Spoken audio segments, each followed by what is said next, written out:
Hello hi எல்லாருக்கும் வணக்கம். Welcome back to our gold channel. இன்றைக்கி தங்கம் மற்றும் வெள்ளியோட விலை அப்டேட் பண்ணிட்டாங்க. இன்றைக்கி ஜூலை 22 22/7/2025 இன்றைக்கி காலையில் நம்ம வீடியோ போட்டிருந்தோம். தங்கம் மற்றும் வெள்ளியோட விலை அதிகரிக்கும் அப்படின்னு சொல்லிட்டு.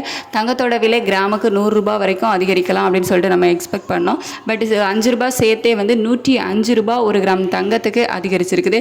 22 கேரட் ஆபரண தங்கம் கிராமுக்கு 105 ரூபாய் அதிகரித்து இன்றைக்கி 9285 ரூபாய்க்கு ஒரு கிராம் தங்கம் விற்பனை ஆகிட்டு வருது. வெள்ளியோட விலையும் புதிய உச்சத்தை தொடும் அப்படின்னு சொல்லிட்டு நம்ம எதிர்பார்த்தோம். நம்ம எதிர்பார்த்த மாதிரியே 2 ரூபாய் அதிகரித்து 128 ரூபாய் அப்படிங்கிற புதிய உச்சத்தை வெள்ளி தொட்டிருக்குது. ஸோ தங்கம் மற்றும் வெள்ளி இரண்டுமே இன்னைக்கு விலை அதிகரிச்சிருக்க தான் செய்து. சர்வதேச அளவுலையும் தங்கத்தோட விலை ஏற்றத்தில் இருந்துச்சு. US டாலருக்கு நிகரான இந்திய ரூபாயோட மதிப்பும் வீழ்ச்சியில் இருந்துச்சு. இந்த மாதிரியான காரணங்களால் விலை ஏற்றம் இருக்குது. ஸோ இன்னுமே விலை ஏறுமா அப்படின்னு சொல்லிட்டு நம்ம கொஞ்சம் வெயிட் பண்ணி தான் பார்க்கணும். மதியத்துக்கு மேலே ஏதாவது அப்டேட் இருந்துச்சு அப்படின்னா நான் உங்களுக்கு அப்டேட் பண்ணுறேன். தேங்க்யூ.